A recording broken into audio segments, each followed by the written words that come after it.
Utah. Give me 2. And it's a Palazzo Podcast, 2 L's, 2 Z's. I'm Michael Govier, and it's Robbie Baseball, and it's Big Gentle Ben on Twitter.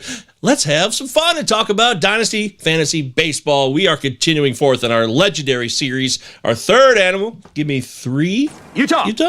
Give me 2. I don't know. If he ate 3 meatball subs, I mean, that's a lot. I mean, 2's already.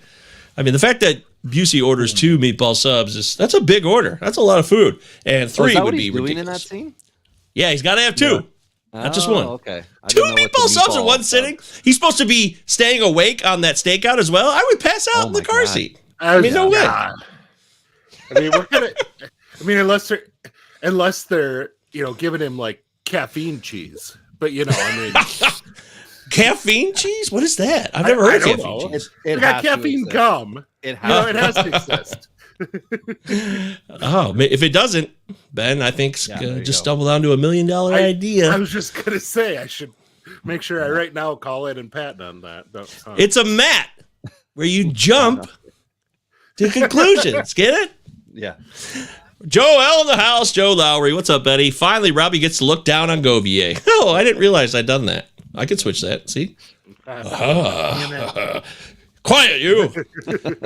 Great to have you here, Joe. Joe Lowry's the best. Joe's our buddy. Joe Lowry knows a lot about prospects. In fact, you should follow him on Twitter. And you should be in our Discord, which is totally free, where we have people like Joe and, of course, Ben.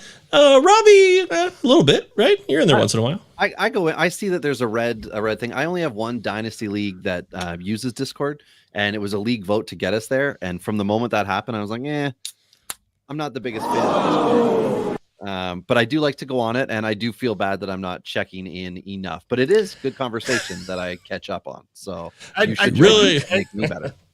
I take Robbie a lot on things. You do. That's how I know that I need to check in. So. What's up, Anthony? Yeah, you guys know Anthony? You look like a new face to me. I recognize everybody here, and I don't know Anthony Cates. Welcome to the show, buddy. Glad to have you here. Make sure you subscribe and like this video while you're here. And, of course, use the live chat like Anthony is doing. Robbie didn't really sell the Discord that well, but it is an excellent resource for you guys, especially for Dynasty and prospects. I mean, we got Christian Crespo in there, who's a wizard with this stuff, too. He's as good as anybody, and he's been in our Palazzo Discord for a long time. So make sure you get your ass in the Discord so you can talk about prospects and your keepers, too. I mean, some keeper deadlines are coming up in a lot of leagues, and that's important. Today, it's about the Brewers, the Phillies, and the Padres. And we're going to start with the Brewers first. But before we do, don't write down that time code yet, Robbie. I wasn't going to. I'm finishing making a crown float. Look at that. I don't even know where Ew. Wait, is that a royal? So are you saying it's a Crown Royal float? No, it's a crown float. So this is cider, and then this is Guinness on the top part. Oh. Yeah. Actually, that sounds pretty good. It's creamy,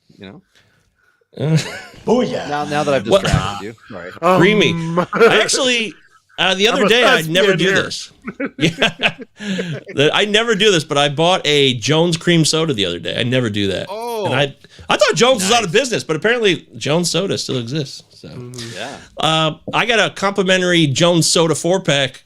In 2005, there was something that never happened again in Detroit. It was called the Motor City Music Conference. And it was a 4-day music event where it's basically all the bars and all the venues in Metro Detroit were playing shows. There was tons of bands that descended from out of state and the ones that were here. It was really cool. And they were giving away these swag bags. And one of the swags was a 4-pack of Jones Soda Green Apple. I never opened it. I thought it was a collector's item. So I like green. I like the green apples and stuff. So yeah. Oh, here you go. Jamie's making fun of me. Like how you wanted to draft. I love Green Apple too, Ben. Like how you wanted to draft Woodruff. Hey, I've owned it. I made a mistake. I'm moving forward. Jones Soda is lively here in the Dakotas. Before we get to the Brewers, Ben, I'm just real curious. Make sure you guys follow Ben on Twitter, Big Gentle Ben. Which of these 3 are you most excited to talk about tonight? Honestly, most excited. Yeah. And this will surprise some people. It's the Phillies, but they're the 3rd best of these 3 organizations. I was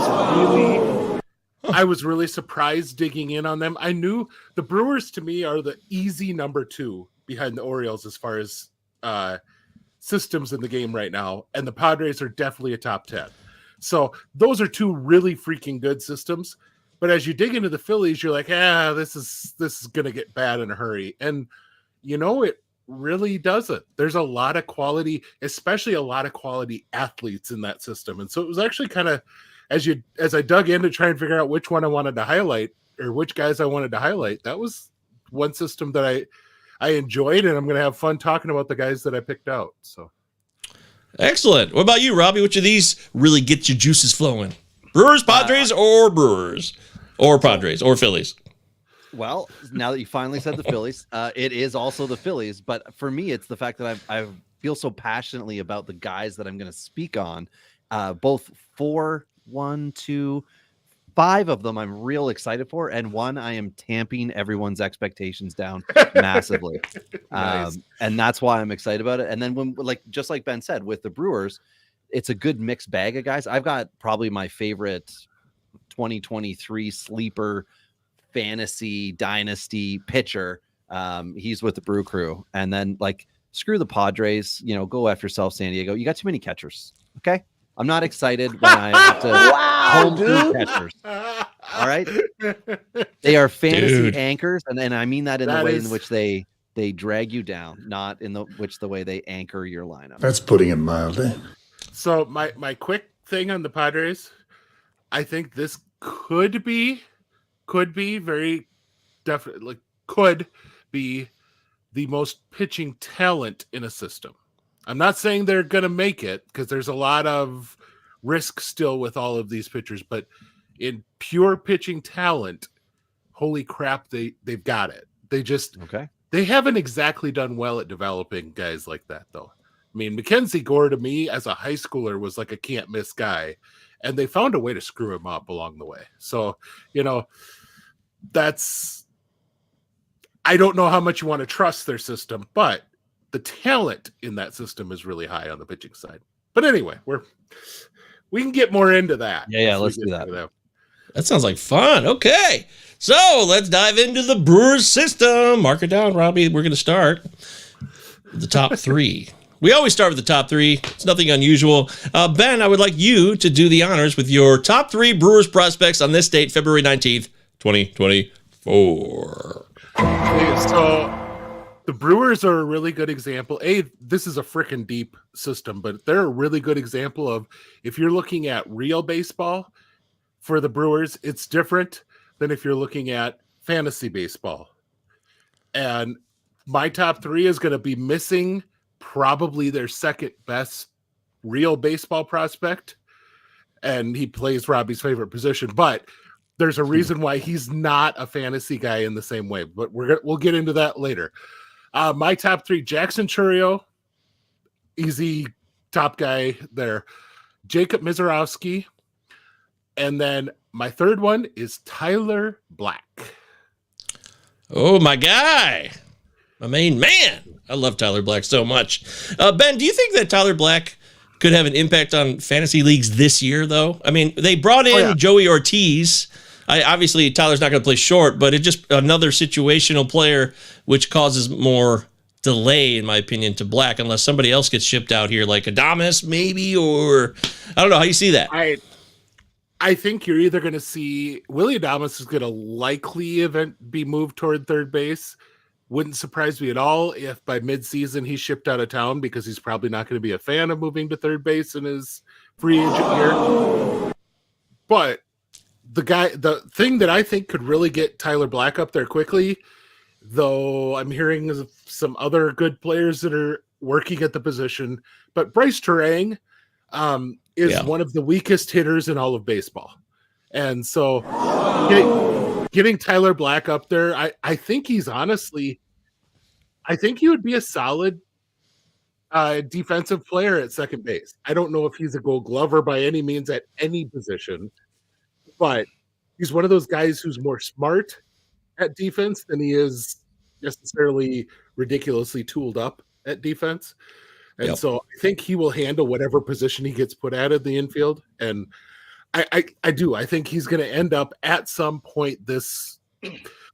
If I had to make a bet, it's going to be before the All-Star break that he is up. Really? Okay. Yeah. I don't know if it'll be before June, but it would not surprise me if we're, a month out from the All-Star break and Tyler Black gets the call. Oh, I love hearing that, man.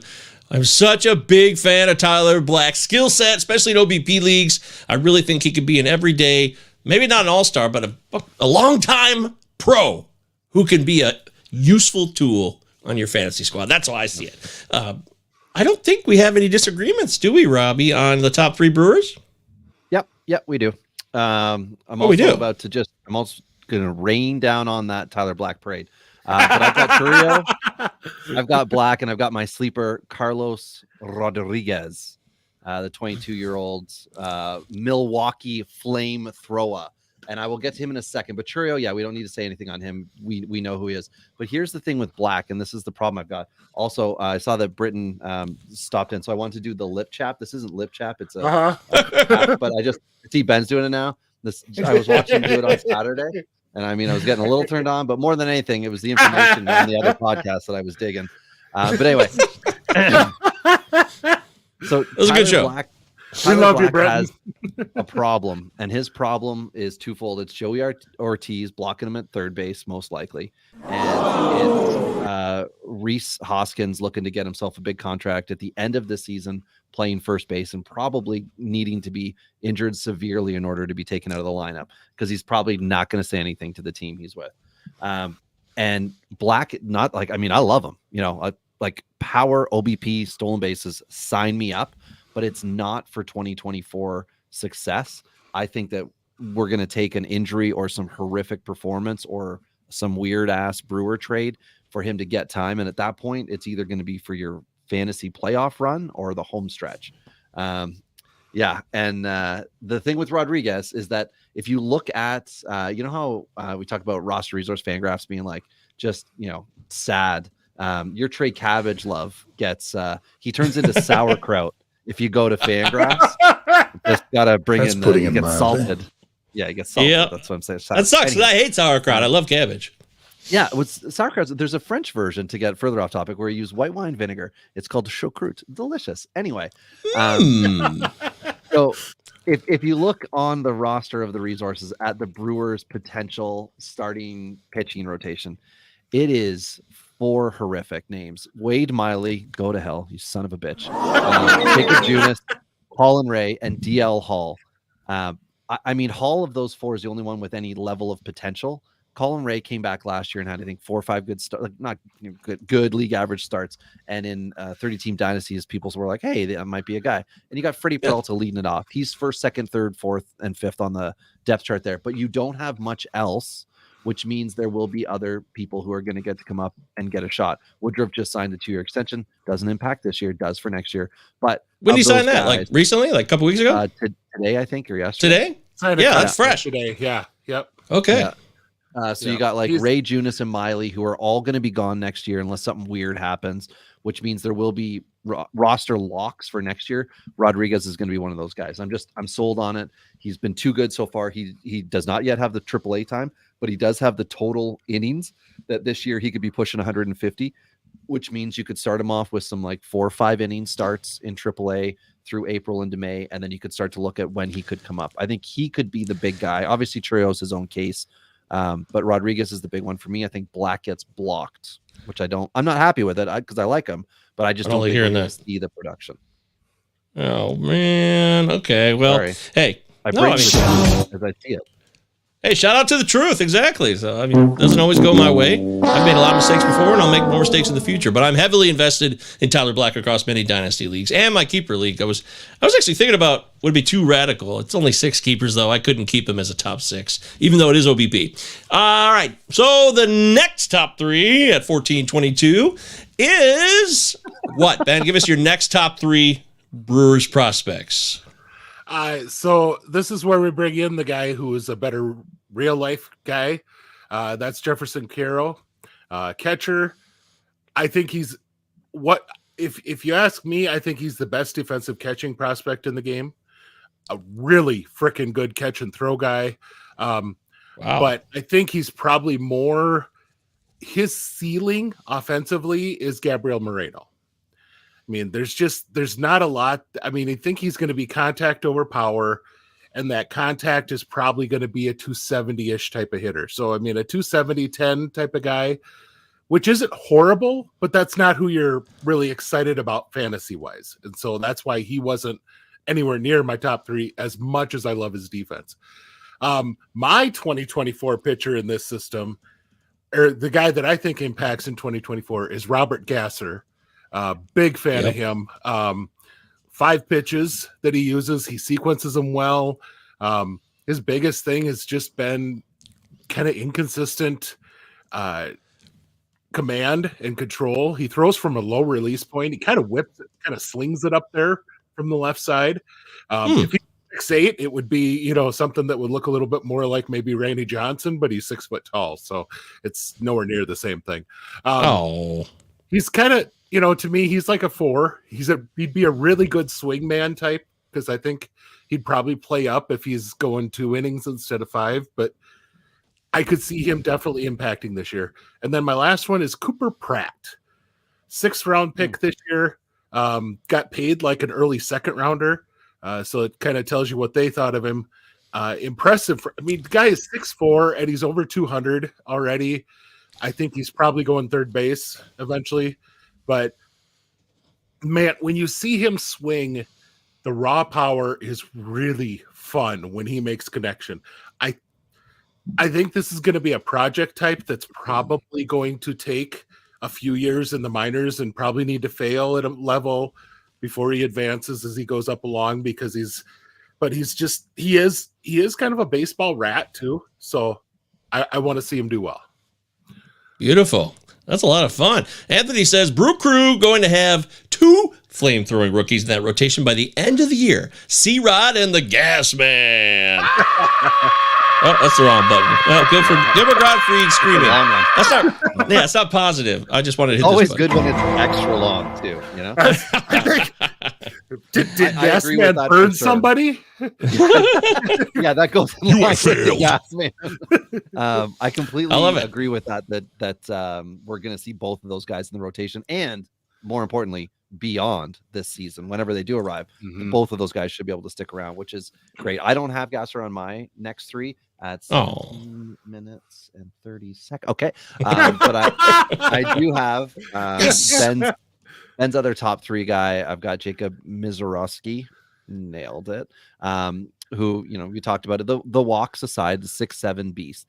This is the Randy Johnson, right? But from the right side. This is that potential guy right there. And slow burn, like we don't need to rush him through AA, but I don't think we should see him this year. He's more of we'll have this conversation next year about that guy. Look at that lean frame if you're watching us on the YouTube. Yeah. But when you see like grades of 70 for slider and fastball, that's great. And I know, Ben, you've talked multiple times about how the fastball is not one pitch. It's several pitches depending on what you do with it and how good you are with it. So if you're 70 grade, that means you're doing more than one thing with it. And that's excellent to keep the K to 9 high. Again, it's walks. It's making sure you are challenging hitters in the strike zone and not asking them to swing outside of it. Because as you go up to AAA, depending on that loop that they might play most often, there could be a lot of veteran hitters who are just waiting. Like if they play against the Angels AAA team, which is essentially a quad A team of failed MLBers, there could be a lot of walks coming to pitchers who are trying to throw it past these guys, because they're not going to hit, because they all want to have amazing stat lines. Crossing their fingers, they get another shot. But anyway, so the other 2 guys I've got a 19-year-old Luis Lara, outfielder, J2 2022. He's finished last year at high A. He did this thing that now we've talked about it before. Some clubs are doing where he skipped complex, stole 30 bases last year, only 2 dingers, excellent OBP. He's always for his life going to draw a lot of walks because, and this is the problem, he's 5'7". The progression to keep a high average, that's going to tell the scale if we've got a legitimate prospect or a future bench bat, 4th outfielder type, but the potential for that to be on the positive side is there, and I'm in. And then the next one, I should have skipped him because the name's going to be a little tricky. Filippo, you can do it. Dituri, DICATURI. You have failed. Shortstop. 2023 J15 class. He was DSL only last year. He is one of, I guess, 3 potential skip complex type guys. Look at that baby. He's young. Like, I remember having that facial hair. I do. And then it was also the chin strap that went all the way around. So of course. You didn't have enough hair, but your parents didn't. You haven't lived until you've done the chin strap, of course. I mean, absolutely. Doesn't everyone remember 8th grade? I mean, come on. 8th grade. Well, in Northern Ontario, man, it I took haven't me hit puberty yet. more years to get that. Yeah. But Wow, you're an early riser. Nice job, Ben. Well done. But I've got a comp that I want everyone to keep in mind with him, and it actually even goes within the age, and that's that this could be a Dansby Swanson type, where he can play the position. Now he's going to have challenges within the organization to keep shortstop, but he could just be a steady Eddie type guy, good OBP, and he takes a lot of walks. And he's 5'11", so he's got 4 inches on Laura, who's out in the outfield. So he's just got a good hitter's eye. I'm looking to see what he does this year. He's owned in 0% of Fantrax leagues. So he is out there, and he wasn't one of the top guys. He was one of a 3-pack last year with the J15 class. So he is out there, just like he's a watch list guy for sure, but he could be a big, what do they call it? Hype guy for the following season. Mm-hmm. Excellent. No, damn it. Why am I always on The that more bank? you can press that incorrectly, the better. No, gosh, maybe I should timestamp screams. Yes, please. It's been requested by many of you, obviously. Look, I'm trying to make graphics, change the. You're doing a great job, by the way. The graphics, the extra touches. I deserve to be failed. You have failed. That's for me. All right, so there it is.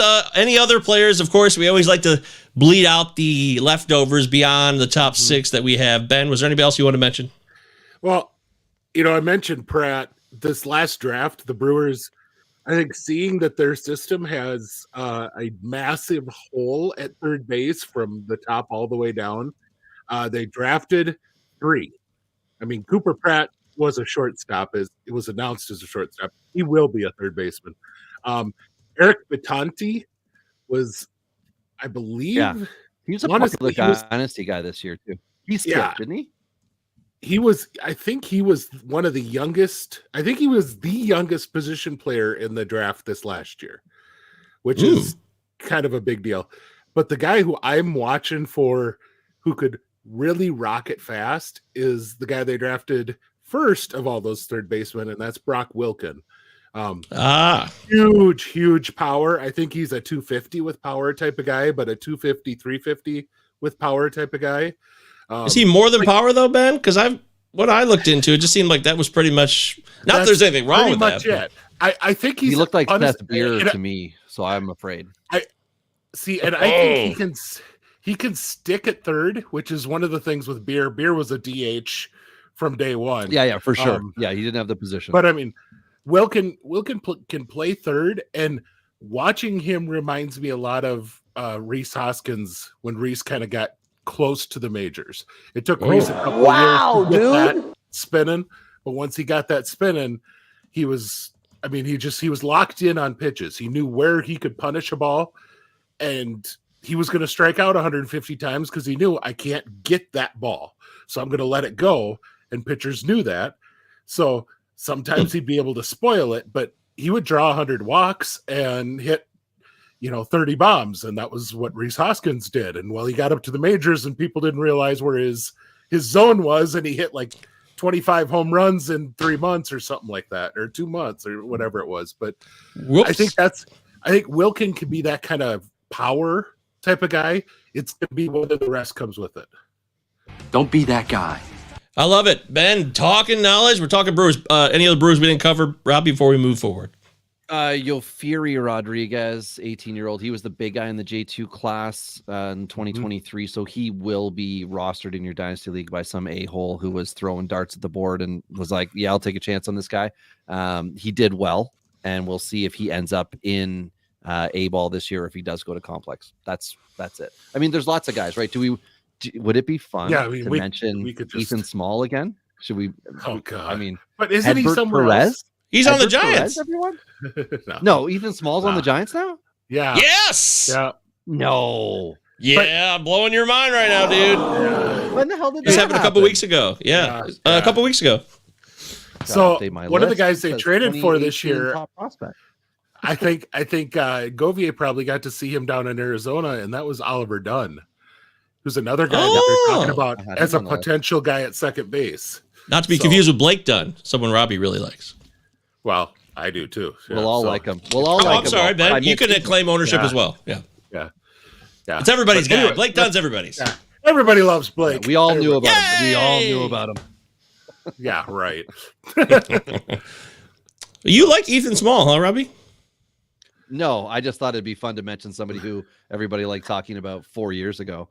Okay. Still is technically a rookie. But you're not claiming anything. You're not putting your name on it, right? No. God, no. Oh, no. Take my name. Take my name.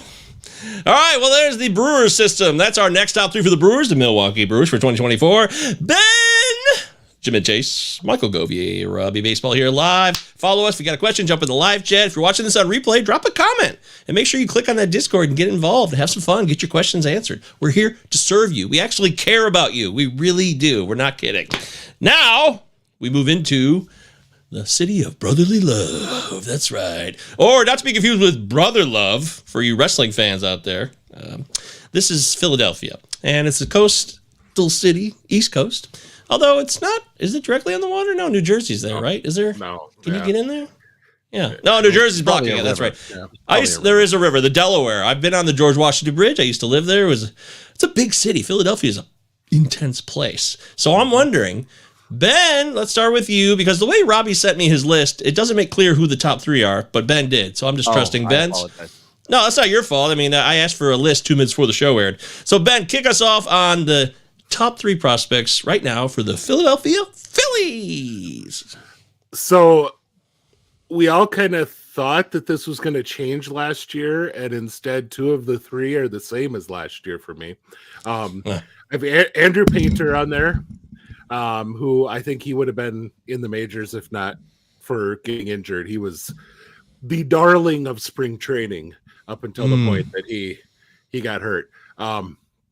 And my second guy is Mick Abel, who probably honestly has better raw stuff than Andrew Painter, which is something to say, but he just doesn't know how to, find a strike zone consistently. So that's usually an issue. And then the third one is Aiden Miller, who Cover boy. I nailed one of them. Yes. Yeah. I love Aiden Miller. I think if Aiden Miller would have been if he would have been 8 months younger in the draft, he would have been a top 10 player. It's one of those where I think he was actually 19 at draft time, if he wasn't like very close to 19. And it's one of those where, oh gosh, he's so old for a high schooler, we can't take him. Yeah. I'm sorry. This guy is going to end up being like everything that they wished Alec Boehm would be. He's going to be a huge power bat. I think he's got a budget above average contact. It's a really simple, powerful swing. It's really a nice swing to watch. I don't know. I keep every single time I do my FYPD rankings, Aiden Miller jumps like 4 spots, and I think he's like in the top 15 at this point. I mean, it's just ridiculous. I don't know, and I still wonder if I've got him a little low. Wow. So. Okay. Well, that's exciting. I love when we get these different takes, and you guys sometimes disagree, but in the end, we're not talking massive degrees depending on the system. And in this case, Robbie, your top 3 Phillies are slightly different than Ben's, correct? Yeah. Or vastly different. Logical. Logical first guy is Justin Crawford. Because when you want a generational talent, you make him your top dog. Do you know, Ben, who his dad is? I bet you don't. It's Carl. Okay. So Carl's son has a bright future.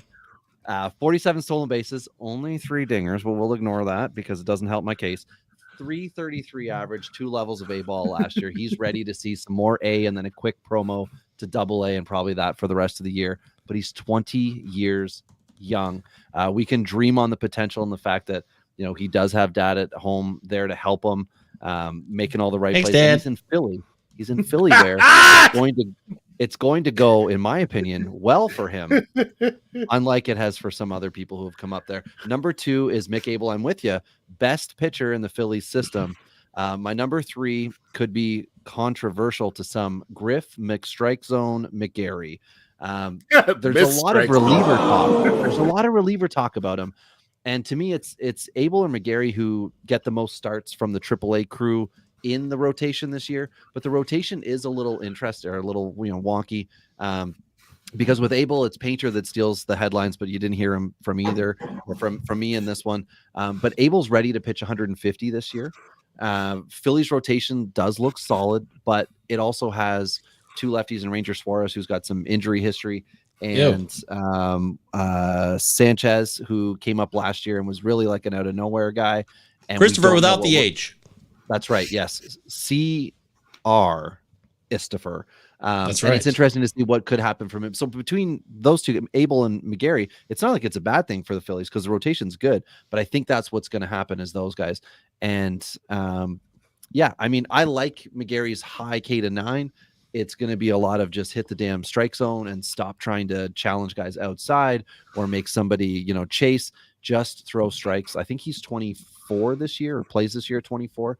Not that that's like do or die, but Abel's still 2 years younger. So yeah, Griff will be 25 in June.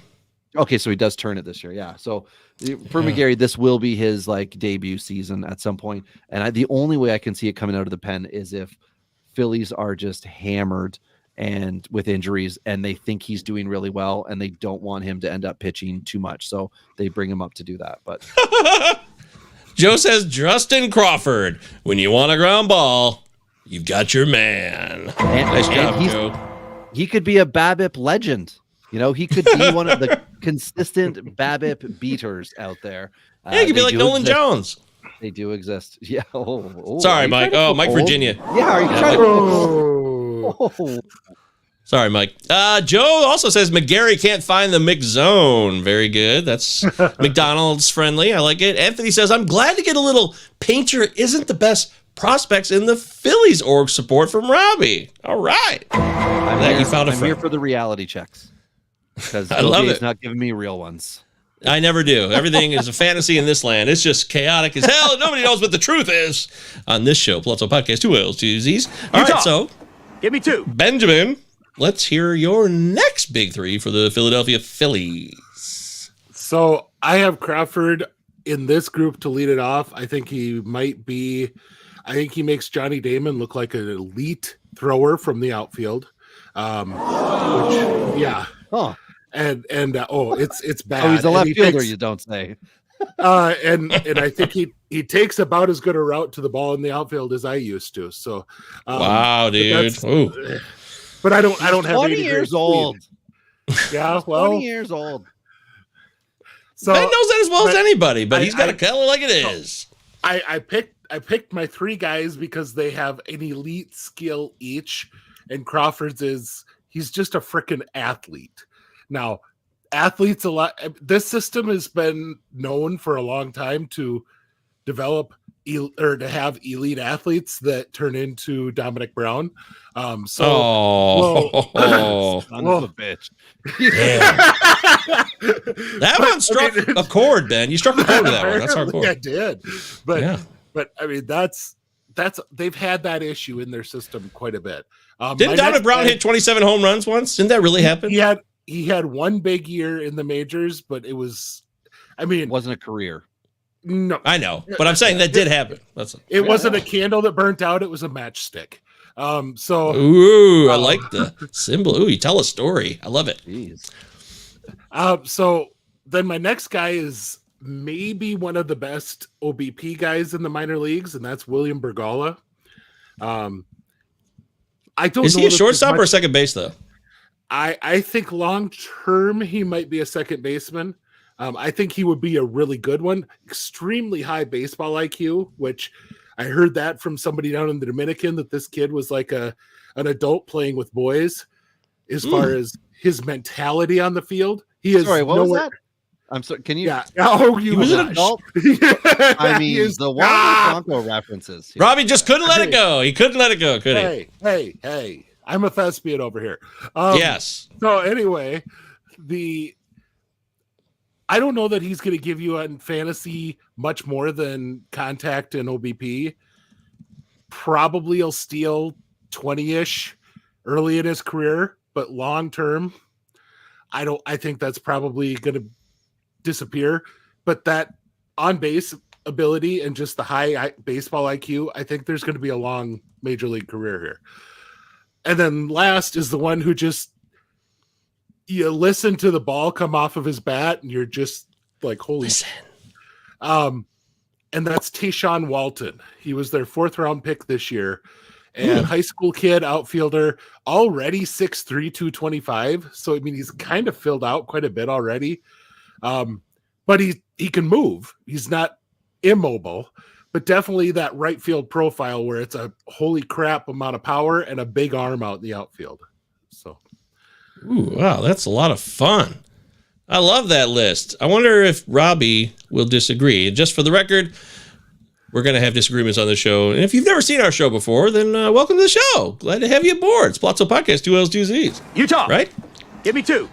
Thank you very much. Yeah, there's nothing worse than somebody putting out a bad idea and then 1 or 2 other people confirming said bad idea. So when Ben and I do agree, I get excited, but also I'm a little afraid that we agree. What about this one real quick, though? Yeah. Bergola? Eckstein? Although Eckstein was more contact and nothing else, and Bergola is going to be on base and probably not a lot else. So it does help you in a little different way, but anyway. Okay, what about this then? Walton, an IMG Academy product. Something to note, folks. They have so many. Yeah, that's true. That's also, because, like, parents are trying to get the kids to the IMG because they know that that's a tick. Like, that's, like there's various sports they can play. Getting a kid to the IMG is like pay to play almost by this point. So. Oh, okay. Joel also says in the live chat, athletes that they can't develop. Is this the Angels East? Wow, dude. Oh, everyone's got jokes tonight. That's great. Man. All right. Now we're turning it over to Robbie. Robbie, who are your next top 3 for the Philly system? My next top 3 at 37 minutes and 18 seconds. Nailed it. I've got the next coming. I've got Andrew Painter here because this is where he belongs. And if you're curious why, I know everyone's like, oh, he was going to play last year. No, he wasn't. Come on, chill, everybody. He's not in the current pool because by the end of 2025, there is a 0% chance he has exceeded his rookie eligibility. 0% chance. He is not pitching MLB baseball this year. Why would they? They've got Abel. They've got McGarry. They'll pick up some other turds along the way if they need them. They're going to have to be devastated, but still highly competitive to play Painter this year. So that's out. Flat out, that's out. They've got contractual obligations to 5 guys, assuming Abel and McGarry are worthy of rotation spots next year. They've got 5 guys already lined up for that rotation come 2025. So where does Painter fit in? He fits in late season next year. This doesn't take away from the skill set. What takes away from the skill set is recovering from Tommy John surgery and being exactly what you were before. And the last thing that comes back for guys like this, historically, has been control. So if Painter's going to be what everybody wanted him to be and not, I'm going to say it. I'm going to say Sixto Sanchez, everybody. I'm going to say there it is. Man, we're in some classics tonight. If you want to forget that prospects who are highly thought of really early on, also former Phillies prospect, you got to remember the other side of it. You can get real excited, but you got to come back from that and understand that he's probably going to be real wild, or they're going to really tamp down his pro innings because they're going to go heavy on just pitching, pitching to whatever, a machine, whatever, not in front of live hitters in games that count, which means it'll all be on 2025 for him to come back. And he hadn't pitched at AAA, right? Like he had topped out at AA. So why would everyone assume, oh, he's just going to be the guy? They're going to slow play. He's 20 years old. There's no rush and there's no gain for Philly to do it. Now, this doesn't take away from the skill set. This is just why he's next 3. So chill out. And if anybody ever got in my DMs, that's whatever. Bring it. Okay. Oh, hell yeah. Lock it in. Next 2 guys, name pronunciation is going to be an issue. Okay. I'm excited. I've been waiting for this. I'm excited. The last one's the worst one. when Hupan, and that's not the start of my sentence, that's his name. Yeah, nice work. WEN space HUI space Pan. He is a 21-year-old who signed in the 2023 J2 class and went straight to hay ball. That's A ball. And I think with his arm, we could see him in AAA by the end of the season. He's 6'3", righty, 3 pitches, fastball, changeup, slider, triple-digit fastball. I believe, as we talked about earlier, the fastball is the most effective pitch because he throws it more than one way. Complete unknown to the dynasty folks out there right now, but I have been scooping him up like my dog's poop in the yard and putting him on my dynasty rosters. Because I think by midseason, in any league that allows you to do like pick up prospects in season, he's just going to start getting taken. So now's the time to watch list him, get ready for next year, because you may have missed out depending on when your drafts are in your dynasty leagues. But I think this is a guy, a serious arm. And I mean, look at his face. He's got the who's the singer that I'm thinking of, fellas? He's got that Bruno Mars. He's got the Bruno Mars look to him. But like, you see how he's holding the ball? Look at that. We can do do you know how hard this is? Do you know how hard it is to do this and throw? That looks so wild. Yeah, that's a good shot, actually. He's got, for those that can't see this, I mean, it's like hanging on by a thread between his ring finger? It is. I'm doing this just for a second. This hurts. And he's doing this and throwing at 85. So there's some skills there. And then the final guy here is a lefty hitting second, third base type 19-year-old. I do love myself Asian prospects, Joe. And, hell yeah! It's the only issue I have. Also, my home league, I traded for the 1-1 spot in that league to further get off topic because I just don't want to say the name. I traded Jacob deGrom and Austin Riley to get the first overall pick, which is going to be Yamamoto in my home league. I kept both Otanis because it's a stupid Yahoo league and Otani's 2 players. So second base, third base, lefty, 19-year-old for the Phillies, A-ball, a New Zealander. New Zealand? Nikeo Puuka. Grego. Yep. I got Grego right. We'll have to spell it somewhere for you. He missed all of 2023 with an ACL tear after he had a great debut in 2022 and was starting to get the like, hey, you guys should look into this guy. So Ben and my Puuka Grego. So Pouaka dash Greg O. If you're looking him up, shortstops. I've got him second base, third base type. But this is the year where we'll see him splash onto the scene as well. He had a really nice offseason down in Australia. That's right. Which is close to his home in New Zealand. Yep. Thank you, geography. Yeah. It from the couple of games I saw of his, he's really fun as far as an athlete. But you could tell that he has missed compliment coming. No, he has missed some development time. He definitely has missed some development time. And so, I mean, like, there's just some instinctual stuff that he probably needs reps on. But otherwise, I mean, the skills are all very much there. And it's going to be interesting to see him get look at his 75 glasses. to 100 games under him. Yeah. There you go. Sorry, Ben. You're going to tell me a guy that wears those shades isn't a gamer? No. Clearly. That also plays for the... He's got the hockey hair going at the back. What's a thresher, by the way, guys? I think a thresher is a piece of farming equipment. Oh, well, they're called the Clearwater Threshers. The single A. No, I think that's I think it's a. Like it's something that maybe it could be like a trailblazer, like a thresher. You break the threshold of something. You just put out fake news there, buddy? Is that fake news? Their logo is a shark. You are fake news. Oh, their logo is a shark. Okay. So a thresher is a shark. Sure. Yeah. Either way. We agree. I saw Joe made a comment to say just call him NPG.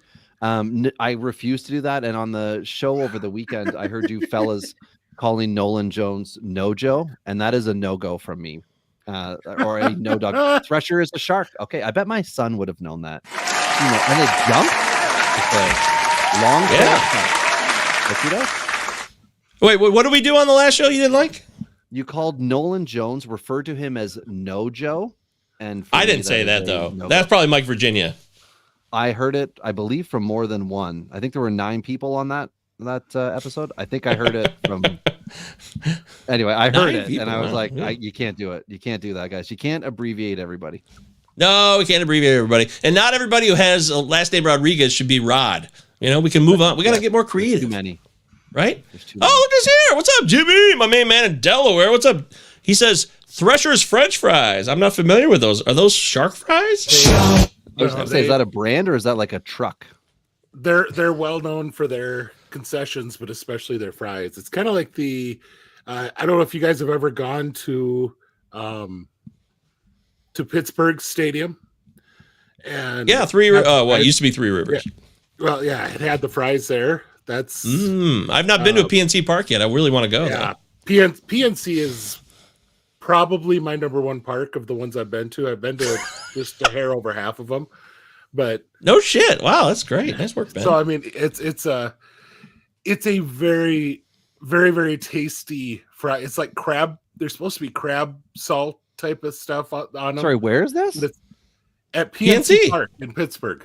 Oh, okay. Same place we get Permanti Brothers sandwiches. Delicious. Permanti Yep, Brothers. Maybe that's where the Palazzo meetup should be this summer then. Hey, yeah. I mean, no problem for Ben. It's a He's great got to drive ballpark. 10, 12 hours. No problem. I gotta as I drive said- 10, 12 hours anywhere. So, As I said, I'll go So- wherever as long as they sell old, non-rusted out trucks, and I can also fix the truck while I'm there for this road trip. I will do that. Can't do it. Okay. Well, hey, I hope that all made sense to you That guys. was really helpful, Yeah. you guys. Thank you. Yeah, you're welcome. All right. So, Inside jokes. I hope I be a part of one someday. Ben, any other Phillies we didn't discuss that you'd just like to mention beyond the next top three? oh man, this is a fun system. Yeah, But There's one 30 guy- names. one guy that I really want to mention, just because he's a former Gopher, is George Clausen. Clausen was a guy who he showed up big in the pre-draft workout camp thing that they do, that Major League Baseball does now, throwing. Well, I think he had the highest velocity fastball. I think they clocked him at 99 or something, but he's a guy who can legit do 100 plus, and with a hard, he has two kinds of sliders. He has a sweeper slider, and then he throws a hard slider that comes in all the way up to like 91. So it's Another it's a lanky body. I think he's probably he's a skinny guy, but I think he's probably going to be a reliever. But it's still it's fun stuff to watch. And There he is wearing his Gophers gear too. Yep, former Gopher. So I always love that. So George Clausen. All right. Anybody else? Yeah. The one that we're not mentioning because it's not going to work out how everybody hopes it is Oren Kierkring. Orion? Who's going to be the Ryan. Orion. Sorry, Yeah. I'm not big on Everyone- the names. Look at that guy. You don't love this guy? Look at him. It's not about what I do or don't love about him. It's that I think everyone's like, this is the next Phillies closer. And we've seen it enough already where teams aren't automatically going to do that. Ben Joyce is another, Angel guy that it's possible. But we're going to be more disappointed, I think, if we're like, that's my guy for closes. You need to understand, like Jeff Hoffman is there, and Hoffman is settled in as a relief pitcher instead of being like a top 10 drafted guy that like slid. He was once a guy, like it took forever for Hoffman to like find his MLB role, but I think he's kind of found it. Not that he's going to be a closer, but like he's in that mix, right? Soto's there. He's in that mix. Jose Alvarado is in that mix. And why would you just give it to a guy with the least level of experience? I think although Soto came from Detroit, that's right. So he doesn't have World Series experience, but Alvarado does. And you don't need to just hand it to the guy, right? It could be committee job too. So I think he's going to frustrate fantasy owners, but I mean, skill set, obviously. Yeah. He's going to strike guys out. That's the one I just wanted to like make sure people don't get too excited about. But they are. It's too late, really. Right, because as soon Is as it he too was late? in the draft, people are like, this is a guy. Yeah, he's owned. People picked him up, or they are in the midst of picking him up.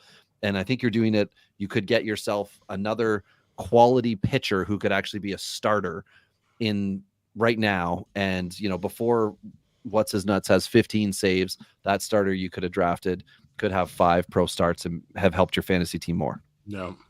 Anthony is a big onion ring fan. I like him better as that's great. That's great. I can't believe none of us saw that because all three of us love onion rings, I assume. I like him better as a reliever than Robbie's shaking his head no. I like him better as a reliever than starter as well, but I feel like he needs to get that opportunity to see if he could be a number 3 type in rotation. Ben.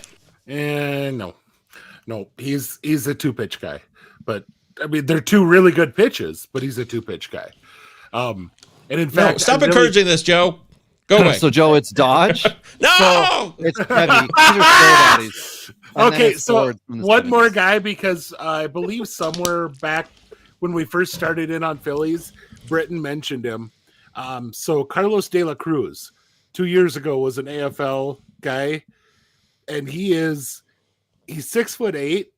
I think I have more weight in my left leg than he does.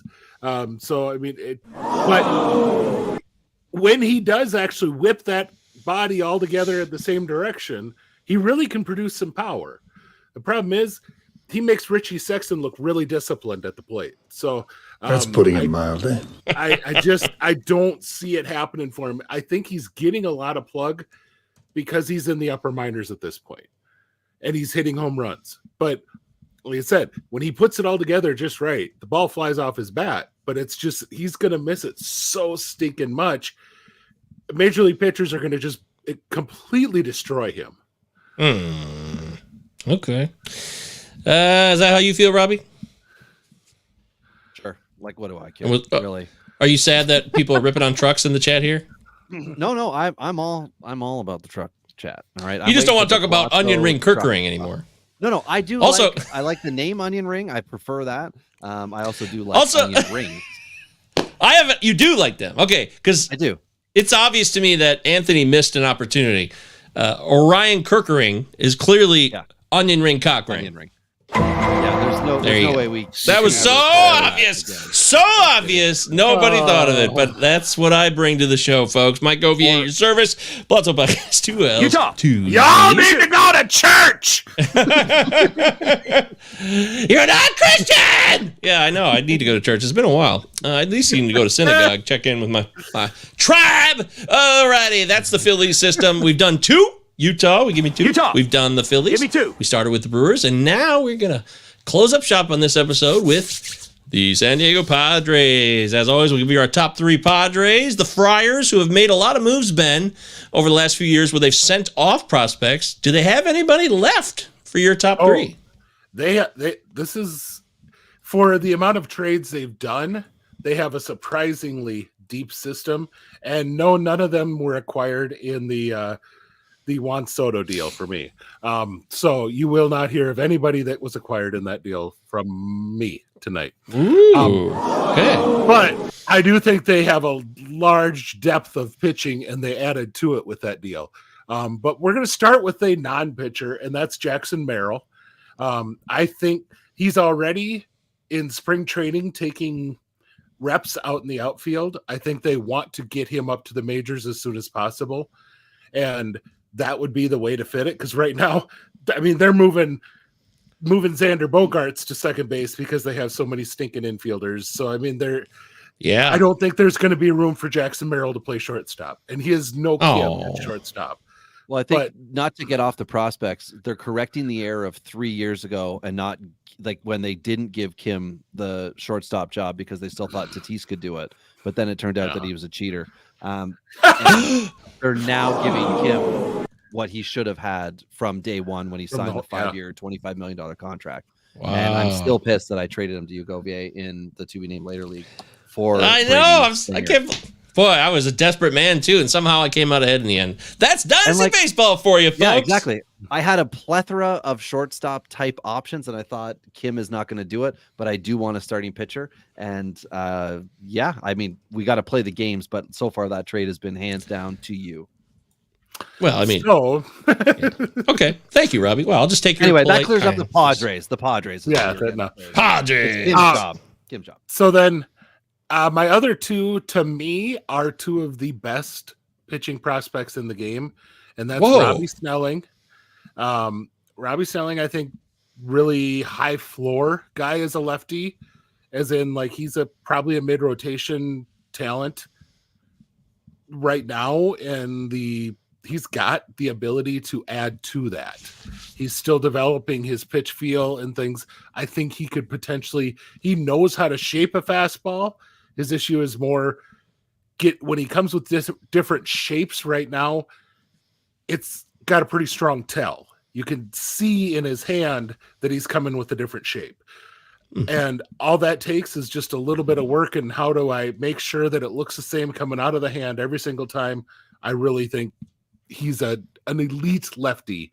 I would put him maybe second in the minors among lefties. Wow, dude, that's high praise. Wow, dude. To just Tiedemann. Tiedemann's the only guy ahead of him, in my opinion, right now. But that's a whole nother podcast. And then the last guy is Dylan Lesko, and for my top three. And Ask, let's go. Remember those dumb commercials? Oh my god, I hated those. Let's go. If The guy with a question mark Riddler. That's all I could think of, Ben. When I hear that, I hear let's go. When he was coming out of high school, before he ended up popping his elbow in high school, and coming out when he was being discussed coming into that year, there were people throwing around 80 grades on his changeup as a high schooler. And while I don't think, I think that's hyperbole, a kid as a high schooler who has really good feel on a change, that's an excellent starting spot. And I mean, I think right now he's easily got 3+ pitches. It's just a matter of, it'd be good to see a fourth something, that moves. I mean, he's got a strong curve to go with his change in his fastball. I think if he had something that moved a little bit left to right or right to left, which, moved horizontally and not vertically, like the change. Going left to right live on your radio dial. Yeah, I was going to say there's a football analogy there. But, I think that's really the one thing he's missing right now as a potential developing into an ace type of pitcher is he needs that thing that moves side to side. But those are my three for the top guys. Fabulous. Nice work, Benjamin, here on the Blotto Podcast 2 Ales Doozies. Utah. Follow Ben on Twitter, Big Gentle Ben, so you can get more of this type of stuff. I mean, I know, Ben, I know what you're about and how much you have an eye for these guys. You're good. You're real good. That's why I love doing the show with you, and we're lucky to have Ben here on the Blotto Podcast. But I do remember when the draft happened, and I remember you and I talking about Lesko in that moment, and now here we are, and we're one step closer to him finally starting to move into actually pitching enough where he can make a difference. And that's exciting. Mm-hmm. And I think Robbie will have a differing list for his top 3 Padres. I do, but as soon as you said, let's go, I can't get this out of my head. I probably won't pick up. I apologize, but this is Trick Daddy. Trick Daddy. Let's go. I don't remember that one. Let me know. Anyway, we couldn't hear that at all, by the way. We couldn't hear that at all. Well, early 2000s. Look it up. Wait, on YouTube. what song? What's Trick Daddy song? I remember Take It to the House. Go. It's Take It to the House. So when I lived in Michigan and in Gaylord, that was beautiful Gaylord. But it's Little John and Twista. Let's go official, and it's a remix and it's explicit lyrics. So I paused it. Anyway.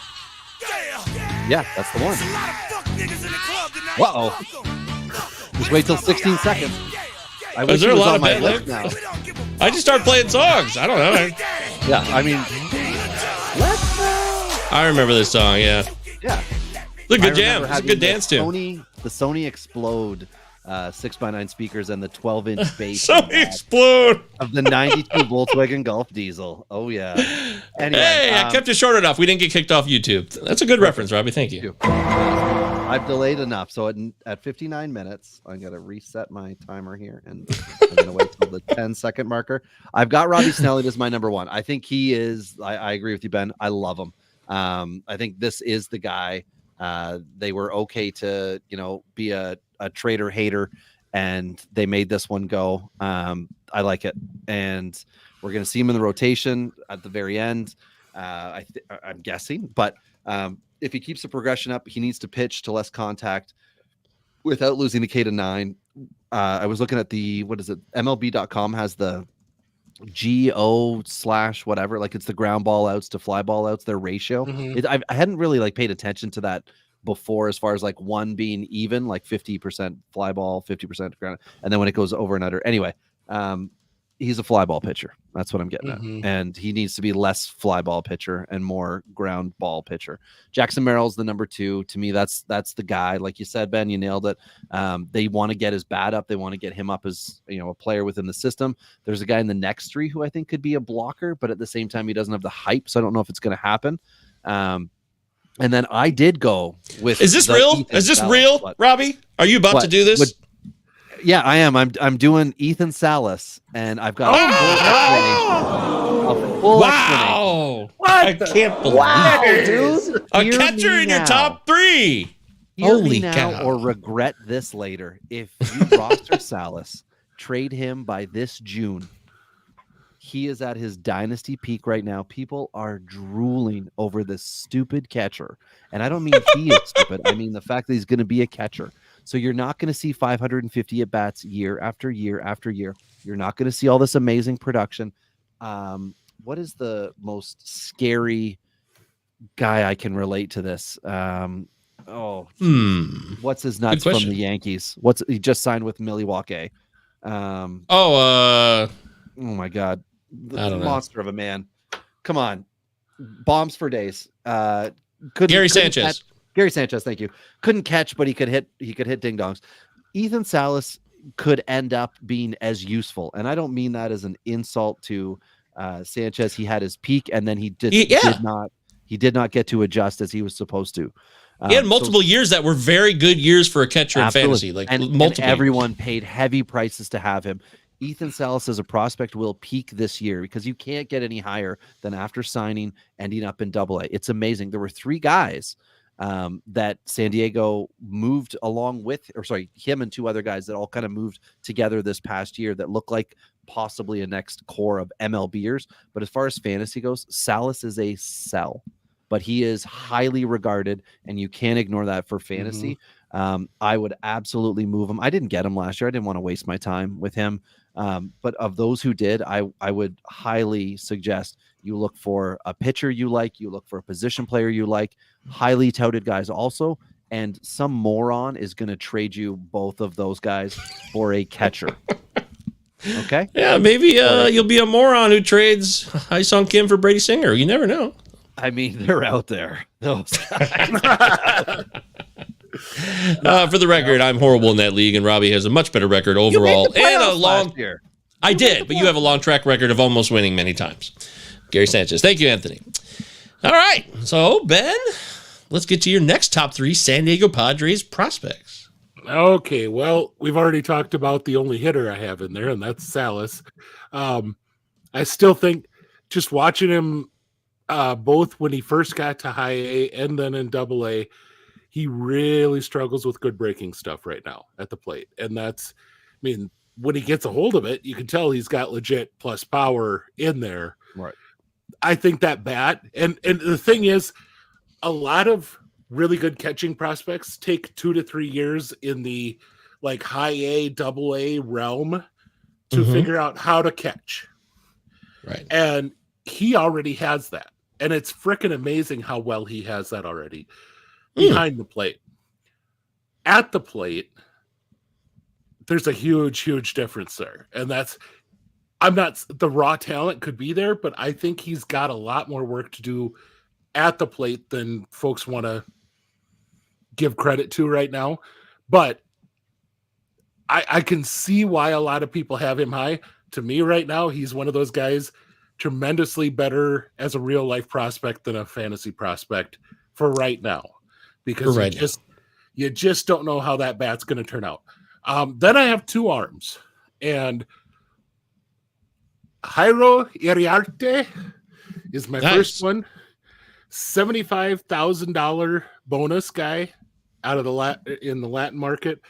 And just 2 above average breakers and a really nasty fastball. It's rare you get to say a fastball is nasty, And I think I've seen a lot of times it's only getting like a 55 grade. This is a pitch that, yeah, it's not coming out of there at 98, but when it comes to the plate, like I don't know what he's doing because it's not like he's 6'8" or he's 5'8". You know, he's just kind of a normal height sort of guy. He doesn't have a crazy arm angle, anything like that. But it's like hitters have no freaking clue that fastball is coming on him the way it is. It's like. Am I still here? Oh, you're still here. You're still here? Hi. Yeah, I think Ben's frozen. I think the catcher talk. Oh, he's back. I heard his voice. There he is. That was just a glitch in the matrix. Everything's fine. It's a Dakota thing. And speaking of, the third guy I'm going to mention is a former South Dakota State University Jackrabbit baseball player that went to the University of Iowa to get himself drafted. And seriously, this is a guy, Adam Mazur, and five pitch mix. I everything to me is at least average, if not above average. I could see putting a 55 on every pitch, and control is there too. I really think this guy is a future mid-rotation guy that's going to just swallow up a ton of innings for somebody. And, you know, it'll probably end up being league average type of production. You know, it might be his great years are going to maybe be a 330 with a 110.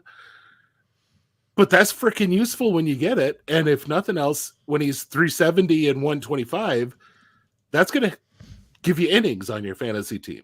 I mean, I don't think he's going to be a guy who's a up and down sort of guy who gives you really great results one year and crappy the next year. So, okay.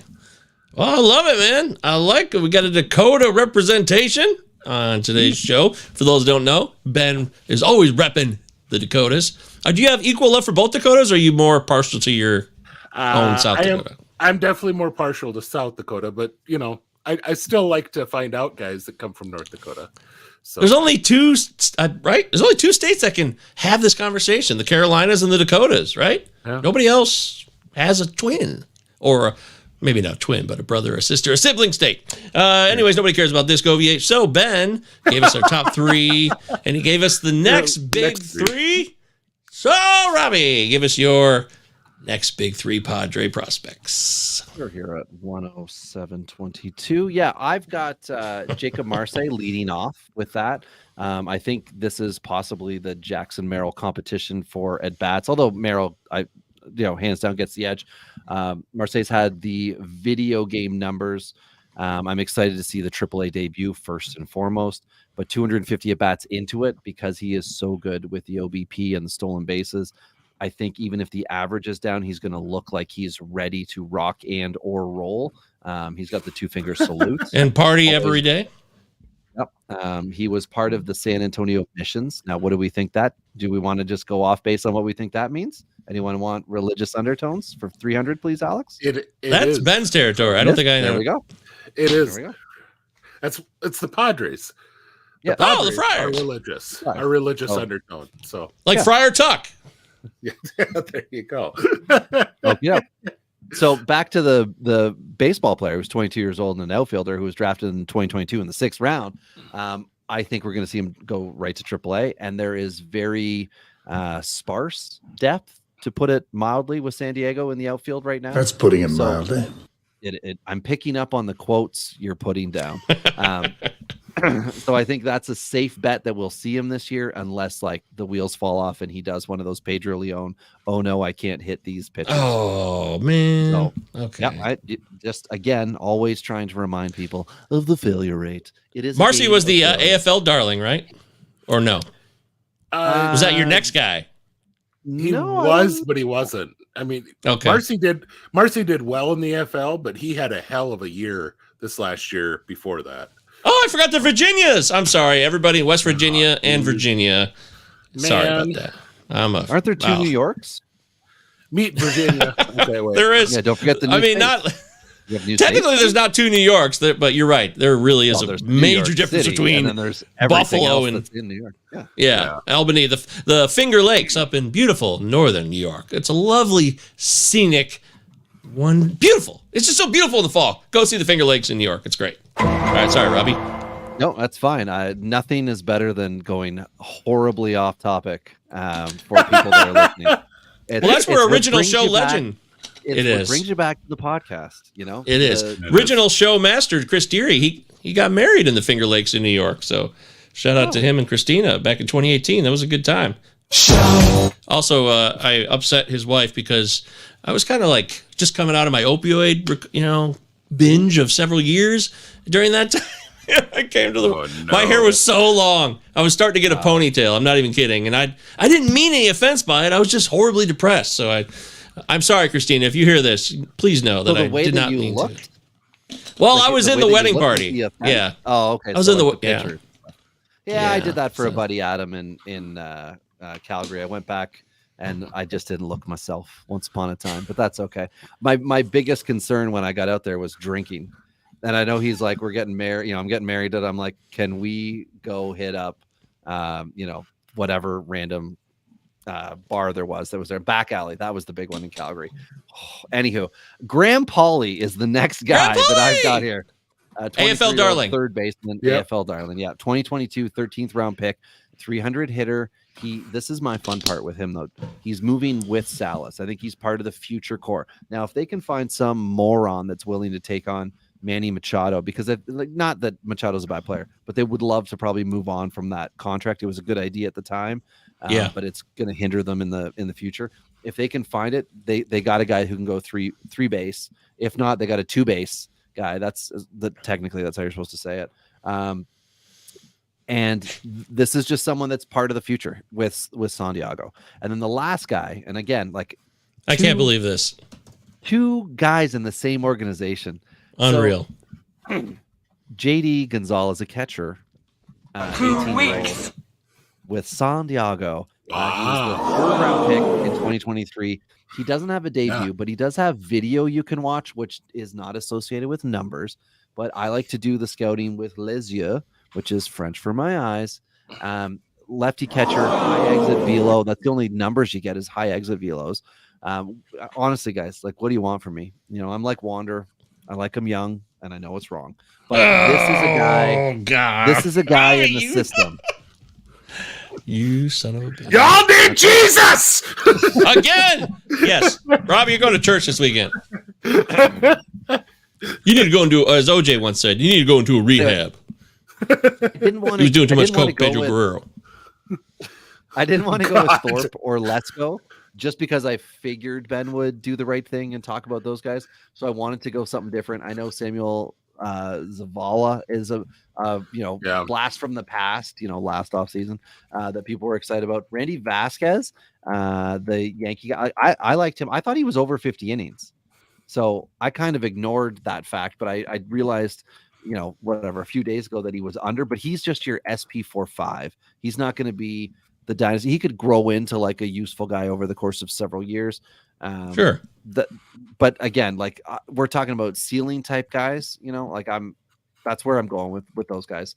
Anywho, Marseille, Pauly, Gonzalez. And I think they've got 2 guys. One thing to say on Pauly, I love that you brought him up. He's another one. He has been taking some outfield reps. He and Merrill have both been taking outfield reps, which could be very interesting for how quickly they move him up the system.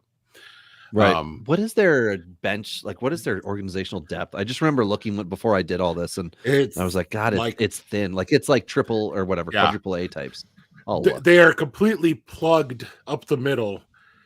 Catcher, shortstop, second base, pretty much all levels, it makes a lot of sense. Now, what I will say is also at center field they are, and that's who I was going to bring up is Dylan Head was their first round pick this last year. And I'm a big fan, but I think he's like a CJ Abrams type.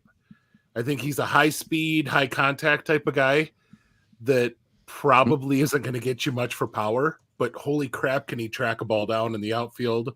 And lightning fast. So I like him for that reason. And then of course they also have the top international guy this last year or this past month in Leotis DeVries.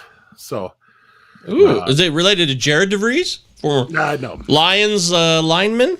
Defensive lineman? No, pretty sure not. I think it's actually former NHLer Greg DeVries. I think that's the. Oh!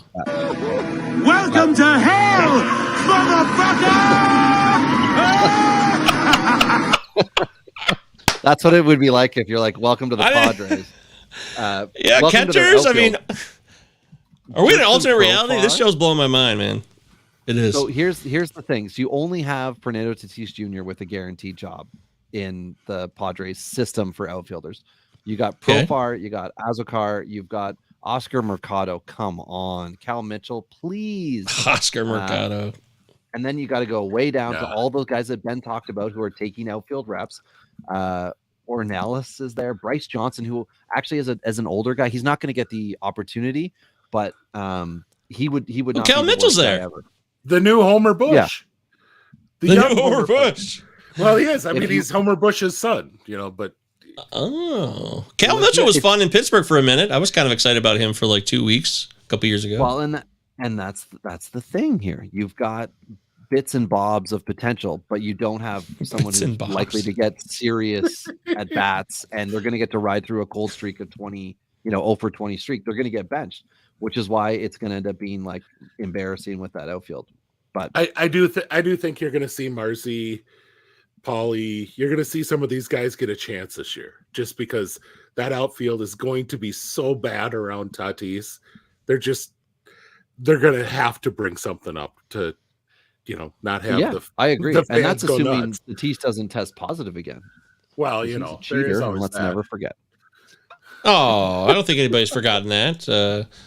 But he is becoming a first-round pick in redraft this year, so he's back on the scene. Everyone's buying in on Tatis. Absolutely. You can't be the one who misses out, right? FOMO, dude. Dynasty stock. Yeah, he's got the dynasty stock as well. But I always try to remind people, like, it's great that he's got the talent, but he needs the at-bats. I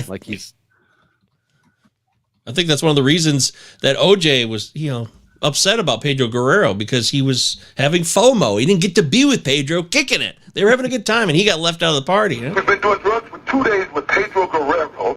Yeah, so it was, man, I understand. What is that from? That's an old phone call. That's from like before he became a murderer. Late 80s, early 90s. His girlfriend was doing drugs with Pedro Guerrero for too long, and OJ was jealous. So he called up and said, wow. We've been doing drugs for 2 days with Pedro Guerrero. Yeah, that's a real call. That's a real 911 call, man. I mean, that guy, poor guy. CTE's a hell of a deal. I'm not excusing his murders, but your skills at the clips and things. I mean, they like unsung hero, because it took me over a year to figure out where in the hell the Cinema 9 podcast intro music came from. And you found it. God, that's Tropic Thunder. Jeez. That's right. I was like, did you sing this? It doesn't sound like you. You've got the, like, in a, a good way, you've got the Weird Al vibes. Yeah, you've told me that before. It's Yuri Wong, by the way. Yeah, shout out to Yuri Wong on YouTube. Everybody give him a follow. He made that song where he basically, he does all kinds of movies related jams. And if you've ever heard Cinema 9, if you've never seen it, we do an intro song where he basically is sampling Robert Downey Jr. and Tropic Thunder. Me, I know who I am. So it's really good stuff. Yuri Wong. Good job, Yuri. I'm only on this podcast hoping to get back onto Cinema 9. You're in the rotation. Don't worry. I got you. I'm just waiting. I watched the Sandlot today with my son. So we played whenever you're doing a baseball movie. Sandlot. No, I want to do a chef movie. I want to do Burnt. That's my. Yeah, I would like to do Burnt. That sounds good. As long as we're not doing Chef the movie. I don't want to do Chef. No. John Favreau? Didn't like that one. I thought. It's just cliche on cliche on cliche. Yes. So we already know the answer to that. You're going into a rehab. Okay. Anybody else in the Padres system we didn't mention, Ben? No, actually, like I said, I mentioned the two out, or actually Robbie mentioned Zavala. Zavala and Dylan Head to me are two guys that you definitely should know, because they're the type of guys that the way the Padres push guys, it wouldn't surprise me if they're looking at AA time this next year. So, okay. They're good. They're, if they if they ball out in A ball, the Padres have no issue pushing a guy up because then he looks more attractive to trade. I'm not so sure that it does great things for their development, Robert Hassel, but that's a thing that they do. So. Two guys we didn't mention. We typically haven't done this with international free agents, but Yuki Matsui, I didn't even consider the lefty. Yeah. He's just going to be a setup guy. I mean, he might have a handful of closes, and if things break wrong, then maybe he will be the closer. I know that's not the plan. And then 25-year-old Wustago, who also came over. I think he was KB. Yeah, he was KBO, and the other was Japan. Matsui was Japan. But yeah, Wustago, same idea, but less hype, 25-year-old righty. Not a prospect, but the most interesting guy, I think, with the Padres is Luis Patino, who is back. He was on waivers, went to the White Sox. People were like, oh, this could be a potential starter for this team that's looking to recoup, do something with innings. And then they let him go, and the Padres said, no, you come back here to die, son. So he's back with the Padres. Man. Yeah. And I would love to see something positive happen with him. But I don't know there about Chef being better than Burnt if you're watching on the No way. Sorry, Anthony. I can't do it. No. I can't commit to that. I already know how I feel about that one. I don't even need to rehash it to know. Can't do it. But anyway, so that's one that I'm interested in. And then both those dudes are less interesting to me. Really, start a season, Randy Vasquez could have the most prospect value if Merrill gets sent down. And then he's going to be interesting because why would you take him out of the rotation? That's my big thing. Yeah. Why? Because did Brito, was he the other guy that came over in that trade? Jorge Brito did. Yeah, Brito. No, yeah, it's one Brito, of those two. Right? Socrates Brito? And Drew Who Thorpe. am I thinking? Drew Thorpe's probably not that guy, but yeah, Yoni Brito. Brito. Yeah. He's not a prospect anymore. Johnny. And he's Johnny. It's one of those two. Yeah, it's one of those two for SP5. And if it is Vasquez, then I really like his odds of sticking all year. That's what I wanted to say. That was the Trent Grisham trade. That's what you're referring to? Yes. Yeah. Grisham was obviously the headliner in that deal. Thank you. Yeah. I guess. So because here's what I will. What you're talking about. Yeah. I mean, Michael King, I will say is the guy that they acquired. He's obviously not a prospect anymore, but for those of you who are stacking your season and hoping that Michael King is your savior now, stacking on King, if you are hoping that Michael King is going to give you legit fantasy starter value, that's like anything more than a 5 or a 6 in your fantasy rotation, you're in for a bad experience. I've got some NFTs you would love to buy. Yeah, there we go. Remember those? Oh, so here's a guy that could see some time, and there's a reason I want to see him, and that's Matt Waldron. Matt Waldron throws a knuckleball. But he's not a knuckleballer. That's his changeup. I mean, instead of a changeup, Matt Waldron throws a knuckleball, and that's the way it used to be. Have you guys ever thrown 10? Have you ever tried to throw 10 knuckleballs? No. I failed. It hurts. It hurts to throw. It's like playing guitar. You got to build up calluses, I would assume. Yeah. The push you've got to have on that is sick. So if that's a pitch he can do amongst his others, he's a talented pitcher. Mm-hmm. Feel bad for his catcher, though. Yeah. Always a difficult job. No doubt about it. All right, gents. Are we good? Did we do it? Did we do a good job today? We did. We did the best job. And everyone's better for it. All right. Good job, Office. We gave everyone their money's worth. Oh, yeah. That's right. Absolutely. And a friendly reminder that not only is this podcast free, so is the Discord, which you should sign up for, and I will look at it. Others will participate. I will look at it. True. Next week's Tampa Bay. I've already got this info ready. It's like I prepped. Tampa Bay, Minnesota, San Francisco. Those are the three. That is going to be a really fun, and then San Francisco. But it's going to be two systems that I really, really like. And then San Francisco. I'm excited then. Joe's not going to like me just because, I can but he also knows that I covered San Francisco when I was working with Joe for a little while, and I wrote up the Giants system. I love a lot of the players that they currently have that are making their way to the majors, but their development has not been good, to say the least. So, well, it's not a matter of I don't putting like it their mildly. players. Yeah, right. As No, it's a not that at all. teaser, they do have the next Ohtani. Just a teaser. Go Tigers. Scott Harris, current headman of the Which Tigers, one? came from the Giants. Multiple Multiple Otanis on one team. Yeah, Tune in to there are find two. out. Yeah, I was gonna say there's two guys. Tune in and find. Oh, That's a great teaser. That's I cry myself to sleep every night, says Joe. Poor Joe. Joe, if you need help, call somebody. Not us, of course. We're too busy. But, we'd love, Joe is the best. Thanks for being here in the live chat. We had Anthony up in here. We had a good crew. We love you guys make the show. It takes it in new directions because you guys can literally change the direction of the show with one comment. You never know where that'll take you. There's this many left. This many. That's this it? many 3 and 3s. Yeah. Yep. There's Wow. this one. Then we've got Pittsburgh, Seattle, Toronto. Then it's St. Louis, Texas, Washington. And then we're done. Our old pal Ty jumping in said, they have guys with the elite ability to have Tommy John. How do I draft them? Go Tigers. I'll Well, text I mean- you the answer. There you go. Oh, how about that? Exclusive access to Robbie's phone available on our Patreon. No, that's false advertising. That is not available. My phone's $3 available, a though. month. It's $3 Yeah. a month. It's a little more than $3. It's $3 per minute. But make sure you guys check out all the different previous. calls. Yeah, that might be for something else.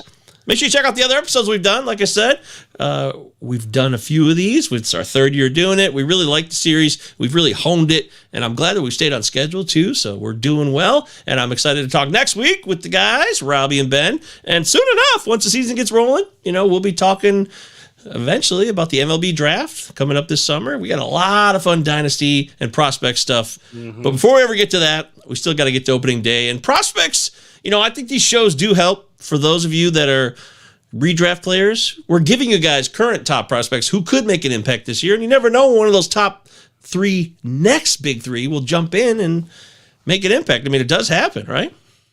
Yeah. We had a lot of them last year that I had to chop off. I was looking at last year's list actually recently, and I had to chop off a lot of the guys because it's like, oh, well, that guy in the next 3 actually made it all the way up to the majors and did really well. So I guess can't really talk about him anymore. But That's not a bad idea for a show. When we're done with these, maybe we take a look back and see what we said and kind of check into where players moved to and maybe players that didn't quite move as quickly as we thought. We got all kinds of ideas here on the Palazzo Podcast, and that's Robbie Baseball, Big Gentle Ben. I'm MJ Govier on Twitter. Of course, Palazzo Podcast, 2 L's, Utah. 2 Z's. Give me 2. Discord's in the description, totally free. Come on in there. And if you're watching live, we'll be back. I'll be back on Wednesday. I'm going to have Russell Withers on, who's armchairroto.com is what he's known for. He's a great player, really sharp dude, more of a redraft guy, but he also loves Dynasty, I believe, but maybe not to the degree that we do on this particular episode. But maybe I should ask him first. Now I feel like I put words in his mouth. What if he is Either a way. dynasty guy and he just does armchair roto for the money? Also, Potapalooza is this weekend, and we're going to be on. There's a whole Palazzo hour on Saturday at 7 p.m. Eastern time. So everybody in the Palazzo universe will be popping in for that one. it takes a whole hour to love us. And it's for a charity. It's a good cause. So we're giving away a prize. Maybe it isn't that cool of a prize, but I offered up whoever wins the raffle gets to host a Palazzo podcast episode this year. Woo! Yippee! We did it 2 years ago. I offered that up for Potapalooza. I can't remember the guy's name. He sat there basically, just kind of watched us as we did a show. He was a little shy. So that could be who joins us for the mock MLB draft that we do in June. Is that what you're saying? Ooh. I bet you there would be people who would be interested in that. I'm just saying. Yeah. No, I believe it all the way. Sitting here and be able to talk draft prospects. For some reason, those shows do well. So They do. And we thank you guys for watching Palazzo Podcast. Follow everybody here, and we'll be back with another one of these very soon. If you're watching this in replay, please comment. Get the comments rolling. Trick Daddy taking us out. Bye-bye. Everybody knows somebody that knows somebody that knows something about it. And I won't answer now.